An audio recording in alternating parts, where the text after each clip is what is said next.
How to fix Telegram channel link not working. So if you try to open up a link on your Telegram and if it's not working, then simply open up your Telegram application and you can go for the upper left, which has that three bat icon. Now you can go for settings, and under settings you can go for chat settings, and under your chat settings scroll down, and here under your other settings you will have in-app browser, and under that it is written open external links within the app. So if you have turned that off, then you need to simply turn that on.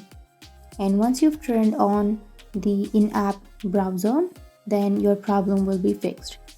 So that's how you fix Telegram channel link not working problem. And if you have any questions, feel free to comment below. Thanks for watching.